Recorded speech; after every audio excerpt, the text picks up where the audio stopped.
Now, President Bola Tinubu has reaffirmed the government's commitment to partnering with organizations like Rotary International to improve healthcare access and quality in the country.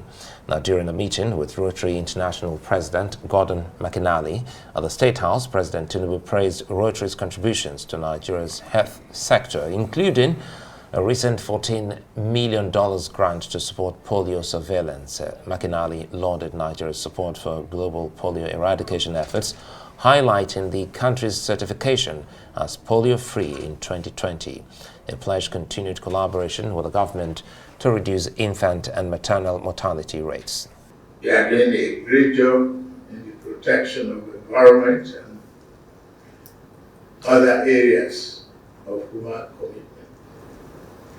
Nigeria has a team of dedicated group for the welfare, particularly health of our nation.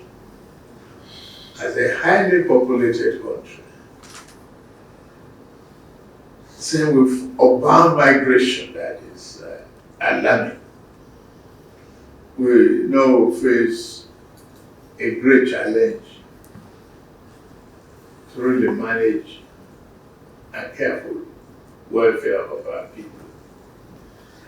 We continue to partner with organizations like you, like yours, and many other organizations to fellow Nigerians and Africans on the board and who are volunteers.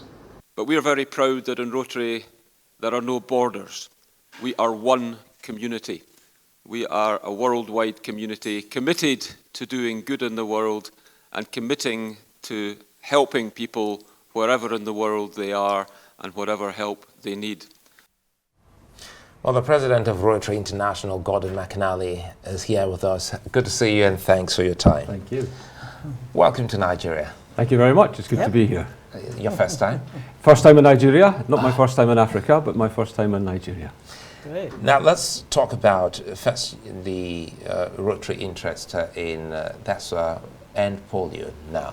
So your interest in polio eradication. Absolutely. Well, the eradication of polio has been our flagship project for more than 30 years. 30 years ago, there were more than 350,000 cases of wild polio every year. And as of 2023, that number was only 12 for the entire year. And those 12 were on the Pakistan-Afghanistan border in a very tightly prescribed area. And the very good news is that for 20 weeks now, there has not been a single case of polio anywhere in the world. So we're very excited that this campaign that started in the Philippines more than 30 years ago is almost at the point of completion. And as you so rightly said just a moment or two ago, we were very thrilled when in 2020 the polio virus was eradicated and certified as being eradicated from Nigeria. But of course we have to remain vigilant, and that is why it is so important to continue the surveillance and to make sure that there is no sign of that virus.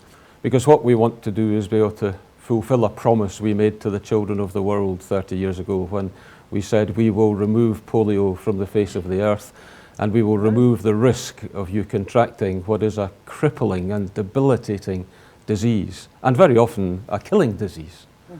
That's right. And welcome to Nigeria. You're here on a 3-day tour.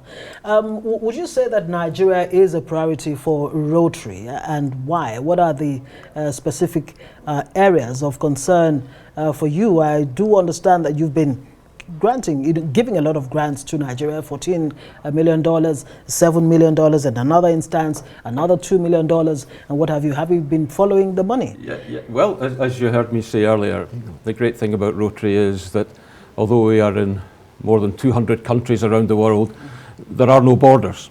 Right. We are one community. And when we identify a need within our community, we want to be there to help meet that need.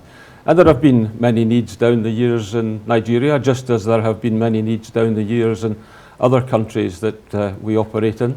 One of the most exciting things happening in Nigeria right at this moment is an exciting project working with pregnant women and working in the field of maternal and child health, where we are reducing the incidence of maternal mortality and neonatal mortality by educating pregnant girls, pregnant women, the importance of taking care of themselves during their pregnancy, the importance of being able to give birth in a safe place, being able to give birth in a clinic rather than perhaps at home, which is the traditional way. And over the 18 months or so that the project has been running, we are already seeing a great reduction in the incidence of neonatal mortality and indeed the maternal mortality. And that project at the moment is being operated in 4 states. We're hoping that over time that can be rolled out to operate in all 36 states here in Nigeria, so that we can give every child the right of a life. I am on record as saying that I dedicate my presidency to my 2 granddaughters, Ivy and Florence, back in Scotland, and also to the children of the world, to make sure that all of them have the chance of surviving if that chance is there. And you know, looking at the figure, $14 million, that's huge. And sometimes it's never enough. Some people may be watching and say, wait a minute, President Mclnally, how can we also be a part of this reach out to other parts of the continent and even our world without borders? Well, our Rotary Foundation, which is our charitable arm, operates on an annual budget of around $450,000–500,000 million, $500 million. And we make grants according to the need, according to our ability, and according to the quality of the people who will be administering these grants. And we're very confident that the Rotarians and the members of Rotary here in Nigeria are capable of administering our grants in an effective way. So the need is here, the quality of the people who are administering the grants is here, and that is why the grants are being made here. And the grants are being made at the request of the members of Rotary here in Nigeria. They identify the need, they justify the reason for being made a grant, and then the grant is considered. That's quite interesting. Would you consider Rotary a kind of a middleman between the WHO, the World Health Organization, the United Nations, in ensuring that some of the SDGs, you know, are achieved or achievable in not just Africa, but specifically, of course, Nigeria? I wouldn't say so much that we were a middleman between these agencies. I would say that we are working with those agencies to achieve the SDGs, because many of our areas of focus, we have 7 areas of focus that align very favorably with the SDGs. And so we're all working in our own way to achieve what we want to see happen, and that is to make the world a more equitable place, to make the world a healthier place. And we're all doing it in our own individual way. We're bringing our individual talents to the table, and by working together collaboratively, we can achieve much more than we would hope to achieve working in isolation. Right. Would you say all of some of the funds, if not all, that you've given to different causes so far have achieved the expected goals? Are there any challenges, in what areas? There are always minor challenges, but one of the great things about the Rotary Foundation is that its stewardship is above reproach.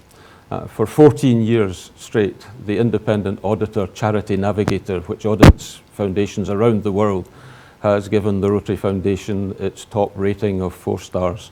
And that is testament to the fact that the stewardship of our foundation is absolutely superb. And anybody who is interested in philanthropy and interested in making contributions to any foundation could look at the Rotary Foundation as an exemplar of where their money would be well spent and effectively spent, and they can be 100% that it will be spent in the right place. Great, that's good to hear, and this is a good place to live in. Thank you so much for joining us on Newsnight. Rotary President Gordon Mclnally, Africa Hope Tour. Wish you the very best and hope you enjoy maximally your stay in Nigeria. Thank you very much.